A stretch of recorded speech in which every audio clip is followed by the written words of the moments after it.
الحمدللہ رب العالمین والصلاة والسلام علی سید المرسلین اما بعد فاعوذ باللہ من الشیطان الرجیم بسم اللہ الرحمن الرحیم الصلاة والسلام علیک یا رسول اللہ وعلی آلک وصحابک یا حبیب اللہ الصلاة والسلام علیک یا نبی اللہ وعلی آلک وصحابک یا نور اللہ۔ پیارے اسلامی بھائیوں اور مدنی چینل کے ناظرین، پروگرام ہے ایک قصہ ایک سبق، اور آج ہم آپ کے سامنے حج کے شوق کے واقعات بیان کریں گے۔ آئیے سب سے پہلے درود پاک کی فضیلت سنتے ہیں۔ فرمان آخری نبی رسول ہاشمی صلی اللہ علیہ وآلہ وسلم، جسے کوئی اہم حاجت درپیش ہو اور وہ مجھ پر کثرت سے درود شریف پڑھے، کیونکہ درود پاک دکھ، درد اور مصیبتوں کو دور کرتا اور رزق میں اضافہ کرتا ہے۔ صلو علی الحبیب صلی اللہ علی محمد۔ حضرت مالک بن دینار رحمت اللہ علیہ اللہ پاک کے ولی کامل ہیں، محبت الہی سے سرشار، عشق رسول سے مالا مال، بہت بلند رتبہ شخصیت ہیں۔ آپ فرماتے ہیں اللہ پاک نے مجھے 14 سال مسلسل حج کی سعادت عطا فرمائی۔ میں ہر سال مکہ مکرمہ میں حاضر ہوتا اور کعبہ شریف کا طواف کرنے کی سعادت پاتا رہا۔ ہر سال میں وہاں ایک شخص کو دیکھتا، وہ خانہ کعبہ کا دروازہ پکڑے ہوتا۔ جب وہ تلبیہ یعنی لبیک اللہم لبیک کہتا تو غیب سے آواز آتی، لا لبیک یعنی تیرا لبیک کہنا قبول نہیں۔ حضرت مالک بن دینار رحمت اللہ علیہ فرماتے ہیں 14ویں سال میں نے اس شخص سے پوچھا، اے درویش تو بہرا تو نہیں؟ کیا تجھے سنائی نہیں دیتا؟ لا لبیک کی آواز آ رہی ہے۔ اس شخص نے بڑا عشق بھرا جواب دیا، کہا اے شیخ میں قسم کھا کر کہتا ہوں، اگر 14 سال کی بجائے میری عمر 14,000 سال ہو اور سال میں ایک مرتبہ کی بجائے ہر روز 1000 مرتبہ مجھے لا لبیک کہا جائے، پھر بھی میں اس دروازے کو چھوڑ کر کہیں نہیں جا سکتا۔ میں اس دروازے پر پڑا رہوں گا، کبھی اس دروازے سے سر نہیں اٹھاؤں گا۔ حضرت مالک بن دینار رحمت اللہ علیہ فرماتے ہیں ابھی میں اس شخص کے ساتھ مصروف گفتگو تھا کہ اچانک آسمان سے کاغذ کا ایک ٹکڑا اس درویش کے سینے پر گرا۔ اس نے وہ کاغذ میری طرف بڑھایا، میں نے پڑھا، اس میں لکھا تھا، اے مالک بن دینار تو میرے بندے کو مجھ سے جدا کرتا ہے؟ تو سمجھتا ہے کہ میں نے اس کے 14 سال کے حج قبول نہیں کیے؟ ایسا نہیں ہے، بلکہ اس مدت میں آنے والے تمام حاجیوں کے حج بھی اس کی پکار ہی کی برکت سے قبول ہوئے ہیں۔ اے عاشقان رسول، حج کے ایام قریب ہیں۔ خوش بخت لوگ جنہیں حج کی سعادت کا مژدہ مل چکا ہے، وہ حج کی تیاریوں میں مصروف ہوں گے، قافلے سوئے حرم روانگی کو تیار ہوں گے، پروازیں اڑنا شروع ہو چکی ہیں، اور خوش نصیب عاشقان رسول جوک در جوک حرم پاک میں پہنچنے لگے ہیں۔ اللہ پاک ہمیں بھی یہ عظیم سعادت نصیب کرے، ہم بھی احرام باندھیں، حرم پاک پہنچیں، کعبہ مقدسہ کی خوبصورت مہکی مہکی فضاؤں میں سانس لینے کی سعادت ملے، کعبہ شریف کے پرنور نظاروں سے آنکھیں ٹھنڈی کر پائیں۔ کبھی ملتزم یعنی خانہ کعبہ میں وہ حصہ جو دروازہ کعبہ اور حجر اسود کے درمیان واقع ہے اس کو چومیں، کبھی حجر اسود کے بوسے لیں، کبھی میزاب رحمت کے نیچے نفل پڑھنے کی سعادت نصیب ہو، مینا عرفات مزدلفہ میں جانا اور لبیک اللہم لبیک کی صدائیں بلند کرنا نصیب ہو جائے۔ اللہ پاک ہم سب کو حج اور عمرہ کرنے کی اور مدینہ منورہ میں بار بار بادب حاضری کی سعادت نصیب کرے۔ کاش ہم مکے میں جائیں، مدینے میں جائیں، پھر آئیں، پھر جائیں، پھر آئیں، پھر جائیں۔ کاش آخر مدینے ہی میں 2 گز زمین کا ٹکڑا نصیب ہو جائے۔ صلو علی الحبیب صلی اللہ علی محمد۔ مفسرین کرام فرماتے ہیں کعبہ شریف جس مقام پر اب ہے پہلے بھی یہی تھا۔ جب حضرت نوح علیہ السلام کے مبارک دور میں طوفان آیا اس وقت کعبہ شریف کو اٹھا لیا گیا۔ پھر حضرت ابراہیم علیہ السلام کے مبارک دور میں اللہ پاک نے حضرت ابراہیم علیہ السلام کو حکم دیا، اے ابراہیم بیت اللہ شریف کی تعمیر کیجیے۔ حضرت ابراہیم علیہ السلام مکہ مکرمہ تشریف لائے، آپ نے کعبۃ اللہ شریف کی تعمیر کی۔ حضرت اسماعیل علیہ السلام جو آپ کے شہزادے ہیں انہوں نے آپ کے ساتھ آپ کی معاونت کی۔ دونوں باپ بیٹے نے کعبہ شریف کی تعمیر کو مکمل کیا۔ جب تعمیر مکمل ہو گئی تو اللہ پاک نے حضرت ابراہیم علیہ السلام کو حکم دیا، اے ابراہیم اب آپ حج کا اعلان کر دیجئے، لوگوں کو پکاریے کہ وہ حج کے لیے آئے۔ حضرت ابراہیم علیہ السلام نے عرض کیا، یا اللہ پاک میری آواز کہاں تک پہنچ پائے گی؟ اللہ پاک نے ارشاد فرمایا، اے ابراہیم آپ کا کام اعلان کر دینا ہے، لوگوں تک آواز پہنچانا ہمارا کام ہے۔ اب حضرت ابراہیم علیہ السلام کوہ صفا پر اور ایک روایت کے مطابق جبل ابو قبیس پر تشریف لائے۔ پہلے آپ نے تلبیہ یعنی لبیک اللہم لبیک پڑھا۔ روایت میں ہے حضرت ابراہیم علیہ السلام پہلی شخصیت ہیں جنہوں نے تلبیہ پڑھنے کی سعادت حاصل کی۔ تلبیہ پڑھنے کے بعد حضرت ابراہیم علیہ السلام نے لوگوں کو پکارا، اے لوگو بے شک اللہ پاک نے تم پر اس بیت عتیق یعنی کعبہ شریف کا حج فرض کیا ہے۔ ایک روایت میں ہے آپ علیہ السلام نے یوں اعلان کیا، اے لوگو بے شک اللہ پاک تمہیں حج بیت اللہ کی طرف بلاتا ہے تاکہ حج کے ثواب میں تمہیں جنت عطا فرمائے اور تمہیں حج کی برکت سے جہنم سے آزاد کر دے۔ روایت میں آتا ہے کہ حضرت ابراہیم علیہ السلام نے اپنی حیات ظاہری میں جب کعبہ شریف کی تعمیر کی تو اس وقت آپ نے یہ اعلان کیا، لیکن اللہ کریم کی قدرت اور حضرت ابراہیم علیہ السلام کا معجزہ ہے کہ آپ کی یہ آواز قیامت تک آنے والے لوگوں نے سنی اور جو خوش نصیب تھے انہوں نے اس آواز پر لبیک کہا۔ حضرت امام مجاہد رحمت اللہ علیہ فرماتے ہیں جس نے اس وقت لبیک کہا تھا وہی زندگی میں حج کی سعادت پاتا ہے۔ جس نے ایک مرتبہ لبیک کہا تھا وہ ایک مرتبہ حج کرتا ہے، جس نے 2 مرتبہ لبیک کہا تھا وہ 2 مرتبہ حج کرتا ہے، جس نے زیادہ مرتبہ لبیک کہا تھا وہ زیادہ مرتبہ حج کی سعادت پانے میں کامیاب ہو جاتا ہے۔ پیارے اسلامی بھائیوں، پتہ چلا کہ آج جو حاجی حج کی سعادت پاتے ہیں، پیسہ خرچ کرتے ہیں، سفر کی مشقت برداشت کرتے ہیں، طواف کعبہ کی سعادت پاتے ہیں، مینا میں میدان عرفات میں ٹھہرتے ہیں، مزدلفہ کا قیام کرتے ہیں، صفا مروہ پر دوڑتے اور مشقت برداشت کرتے ہیں، یہ عملی طور پر اس بات کا اظہار کر رہے ہوتے ہیں کہ ہم بھی ان خوش نصیبوں میں شامل ہیں جنہوں نے حضرت ابراہیم علیہ السلام کی پکار پر لبیک کہا تھا۔ اے عاشقان رسول، حج ہر صاحب استطاعت مسلمان پر فرض ہے۔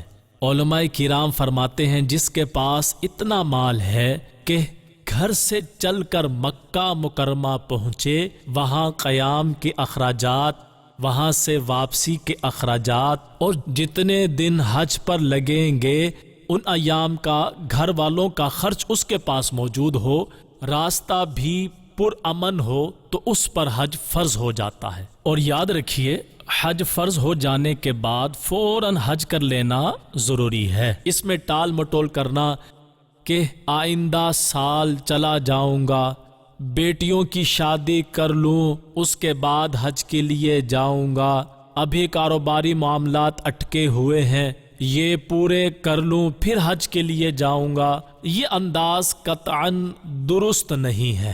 علماء فرماتے ہیں اگر کسی شخص پر حج فرض ہو گیا لیکن وہ حج پر گیا نہیں، ٹال مٹول کرتا رہا، مؤخر کرتا رہا، اس سال نہیں اگلے سال چلا جاؤں گا، اس سے اگلے سال چلا جاؤں گا، ابھی بڑی زندگی پڑی ہے پھر چلا جاؤں گا، یوں کرتا رہا، پھر اس پر غربت آ گئی تو اب بھی اس پر حج فرض ہے۔ ایسی صورت میں اس پر لازم ہے کہ قرض لے کر حج پر جائے، اللہ پاک اس کے قرض کا انتظام فرما دے گا۔ اے عاشقان رسول، جو شخص فرض ہونے کے باوجود حج نہیں کرتا وہ نہایت نقصان میں ہے۔ مسلمانوں کے چوتھے خلیفہ حضرت علی شیر خدا رضی اللہ عنہ سے روایت ہے، اللہ پاک کے آخری نبی رسول ہاشمی مکی مدنی محمد عربی صلی اللہ علیہ وآلہ وسلم نے فرمایا، جو بندہ ذات اور راحلہ یعنی سواری اور سفر خرچ کا مالک ہو، جس کے ذریعے وہ مکہ مکرمہ تک پہنچ سکے، اس کے باوجود اگر وہ حج نہ کرے تو چاہے یہودی ہو کر مرے یا نصرانی ہو کر۔ اللہ اکبر۔ اے عاشقان رسول غور فرمائیے، ہمارے آقا و مولا مکی مدنی مصطفیٰ صلی اللہ علیہ وآلہ وسلم رحمت للعالمین ہے، یعنی لوگوں کا ایمان قبول کر لینا آپ کو انتہائی پسند ہے۔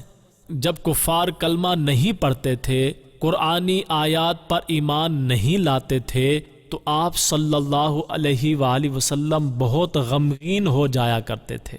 رحمت عالم نور مجسم صلی اللہ علیہ وآلہ وسلم جو کافروں کے کلمہ نہ پڑھنے سے بھی غمگین ہوتے ہیں، وہ ایک مسلمان کے لیے ارشاد فرماتے ہیں حج فرض ہونے کے باوجود اگر وہ حج نہیں کرتا تو وہ چاہے یہودی ہو کر مرے یا نصرانی ہو کر۔ حکیم الامت مفتی احمد یار خان نعیمی رحمت اللہ علیہ اس حدیث پاک کی وضاحت کرتے ہوئے فرماتے ہیں، مطلب یہ ہے کہ جو حج کا تارک ہے، یعنی جو حج فرض ہونے کے باوجود نہیں کرتا، اس کی موت میں اور یہود و نصارہ کی موت میں کوئی فرق نہیں ہے۔ اللہ پاک تارک حج سے بھی ناراض ہے، یہود و نصارہ سے بھی ناراض ہے۔ ہاں، دونوں ناراضیوں میں فرق ہے، اور اگر کوئی ایسا شخص ہے جو حج کرتا بھی نہیں اور حج کی فرضیت کا بھی انکار کرتا ہے تو وہ بندہ کافر ہو جائے گا، اور اس کے اور اہل کتاب کے کفر میں کوئی فرق نہیں رہے گا۔ اے عاشقان رسول، حج کرنا بڑی سعادت ہے۔ جس پر حج فرض ہے وہ تو حج کے لیے جائے ہی جائے، اور جو فرض حج ادا کر چکا ہے، اگر اللہ پاک نے وسعت دی ہے، مال و دولت سے نوازا ہے، تو اسے چاہیے کہ نفل حج کے لیے جائے، ممکن ہو تو ہر سال جائیں، بار بار جائیں۔ جن کو اللہ پاک نے توفیق بخشی ہے وہ حج کے ایام کا انتظار نہ کریں، عمرے کے لیے چلے جایا کریں۔ حرم پاک کی فضاؤں میں سانس لینا بھی کوئی کم سعادت نہیں ہے۔ یاد رکھیے، دین کی بنیاد محبت الہی اور عشق رسول پر رکھی گئی ہے۔ اعلیٰ حضرت فرماتے ہیں، سن لو، اس کا کوئی ایمان نہیں جس کے دل میں محبت حق کا چراغ نہیں جلتا۔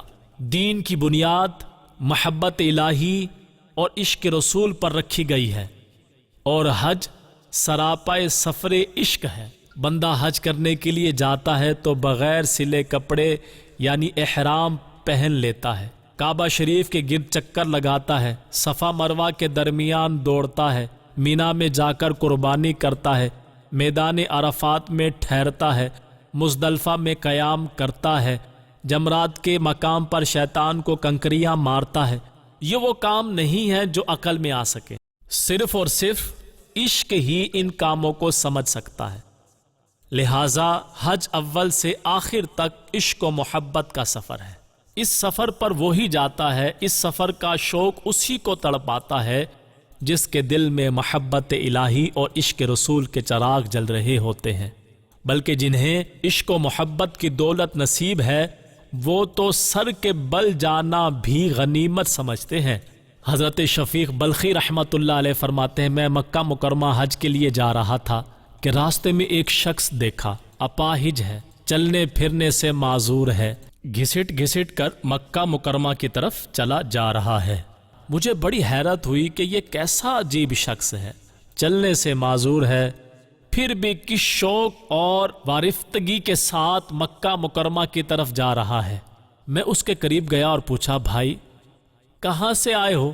کہنے لگا، میں سمرقند سے آ رہا ہوں۔ سمرقند ازبکستان کا ایک صوبہ ہے اور موجودہ نقشے کے مطابق سمرقند سے مکہ مکرمہ کا فاصلہ تقریباً 4417 کلومیٹر ہے۔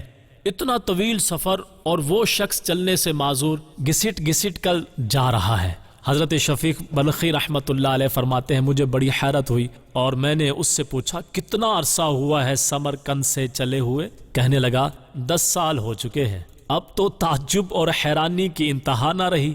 حضرت شفیق بلخی رحمت اللہ علیہ حیرت میں ڈوب کر ٹکٹکی باندھ کر اس خوش نصیب عاشق رسول کی طرف دیکھنے لگے۔ اس نے پوچھا، اے شفیق کیا دیکھتے ہو؟ فرمایا، میں تمہاری کمزوری اور سفر کی درازی سے بڑا حیران ہوں۔ اس خوش نصیب عاشق رسول نے بڑا پیارا جواب دیا، کہنے لگا، اے شفیق بلخی، سفر کی دوری کو میرا شوق قریب کر دے گا، اور جہاں تک بات ہے میری کمزوری کی، تو میری کمزوری کا سہارا میرا مالک و مولا ہے۔ سبحان اللہ۔ اے عاشقان رسول، دیکھا آپ نے اپاہج حاجی کا جذبہ کیسا زبردست ہے۔ اپاہج یعنی چلنے سے معذور ہونے کے باوجود گھسٹ گھسٹ کر کعبہ شریف کی زیارت کے شوق میں چلا جا رہا ہے۔ 10 سال سے مکہ مکرمہ کی طرف رواں دواں تھا۔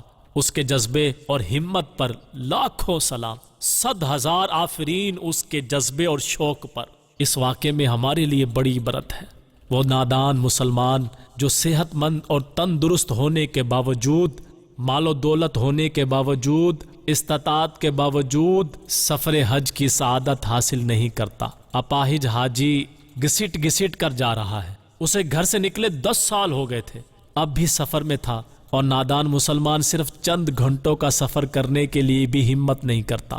کاش ہمیں شوق حج نصیب ہو، کاش ہمارے دل میں بھی محبت الہی اور عشق رسول کی شمع یوں جلے، ہم سب کچھ چھوڑیں اور اللہ اور رسول کے حکم پر عمل کرتے ہوئے حج فرض ہو تو حج کے لیے جائے۔ اگر فرض نہ ہو اور اللہ پاک نے نفل حج کی استطاعت بخشی ہو تو کاش بار بار جائیں۔ اللہ پاک اس اپاہج حاجی کے صدقے ہمیں بھی شوق حج نصیب فرمائے، آمین بجاہ خاتم النبیین صلی اللہ علیہ وآلہ وسلم۔ آئیے شوق حج بڑھانے کے لیے حج کے فضائل سنتے ہیں۔ حضرت ابو ہریرہ رضی اللہ عنہ سے روایت ہے، اللہ کے آخری نبی رسول ہاشمی صلی اللہ علیہ وآلہ وسلم نے فرمایا، جو بندہ کعبہ شریف کا حج کرے، اس دوران نہ فحش باتیں کرے نہ ہی گناہ کا کام کرے، تو وہ ایسا لوٹ جائے گا جیسا اس کی ماں نے اسے جنا ہے۔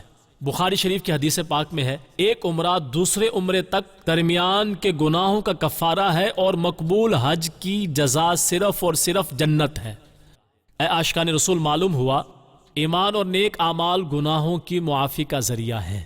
علماء فرماتے ہیں عمرہ کرنے سے گناہ صغیرہ معاف ہو جاتے ہیں اور مقبول حج میں گناہ کبیرہ کی معافی کی بھی پختہ امید ہے۔ یہاں یہ خیال رہے کہ حج کی برکت سے گناہ مٹتے ہیں، حقوق العباد سے خلاصی نہیں ہوتی۔ مثلا کسی نے قرض لیا تھا، قرض کی ادائیگی میں اس نے دیر کی تو اس تاخیر کا گناہ حج کرنے سے معاف ہو جائے گا، لیکن جو رقم لی ہوئی ہے وہ واپس لوٹانا ہی پڑے گی۔ صلو علی الحبیب صلی اللہ علی محمد۔ حضرت ابو موسیٰ اشعری رضی اللہ عنہ سے روایت ہے، اللہ پاک کے رسول مقبول صلی اللہ علیہ وسلم نے ارشاد فرمایا، حاجی اپنے اہل خانہ میں سے 400 افراد کی شفاعت کرے گا، اور حاجی گناہوں سے ایسا نکل جاتا ہے جیسے اس کی ماں نے اسے جنا تھا۔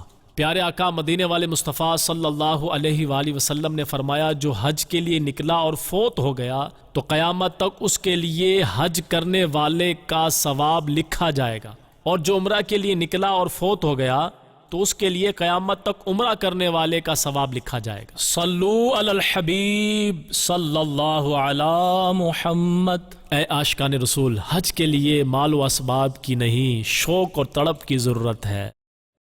لہٰذا ہمیں چاہیے کہ ہم اپنے دل میں شوق حج بڑھائیں، حج کے فضائل پڑھیں، انشاء اللہ الکریم دل میں شوق حج پیدا ہوگا۔ کاش ہم اپنا یہ معمول بنائیں کہ رات کو کسی وقت تنہائی میں بیٹھ جائیں، کبھی کعبہ شریف کا تصور باندھیں، کبھی مینا شریف کا تصور باندھیں، تصور ہی تصور میں کبھی میدان عرفات میں پہنچیں، کبھی لبیک اللہم لبیک کی صدائیں لگائیں، صفا مروہ کی سعی کریں، پھر اپنی محرومی کو تصور میں لا کر اللہ کریم کی بارگاہ میں گڑ گڑا کر دعائیں کریں، یا اللہ مجھے حج کی سعادت عطا فرما۔ انشاء اللہ الکریم حج کا شوق پیدا ہوگا، آنکھوں سے آنسو نکلیں گے تو اللہ پاک کی رحمت سے بڑی امید ہے کہ کرم ہوگا، دل میں شوق حج بھی بڑھے گا، اور اللہ پاک نے چاہا تو حج کا بلاوا بھی نصیب ہو ہی جائے گا۔ شیخ طریقت امیر اہل سنت حضرت علامہ مولانا ابو بلال محمد الیاس عطار قادری رضوی ضیائی دامت برکاتہم العالیہ کی بہت خوبصورت 3 کتابیں ہیں۔ عاشقان رسول کی 130 حکایات، رفیق الحرمین اور رفیق المعتمرین، یہ کتابیں دل میں شوق حج بڑھانے کا انتہائی زبردست نسخہ ہے۔ اپنے والدین اور مرحومین کے ایصال ثواب کے لیے اور اپنی قبر و آخرت کو بہتر بنانے کے لیے حج و عمرہ پر جانے والوں کو تحفتاً پیش کریں۔ حج اور عمرہ کرنے والے ان کتابوں کو پڑھیں گے، اچھے انداز میں حج و عمرہ ادا کر پائیں گے تو انشاء اللہ الکریم ہمیں بھی اس کی برکتیں ملیں گی۔ کیا خبر کہ اس نیک عمل کے صدقے ہمیں بھی مدینہ منورہ اور مکہ مکرمہ کا بلاوا مل جائے۔ صلو علی الحبیب صلی اللہ علی محمد۔ پیارے اسلامی بھائیوں، آج کے پروگرام کا وقت اختتام کی طرف بڑھ رہا ہے۔ آئندہ ایک نئے واقعے اور سبق کے ساتھ حاضر ہوں گے، تب تک کے لیے اجازت دیجیے۔ صلو علی الحبیب صلی اللہ علی محمد۔ ملتا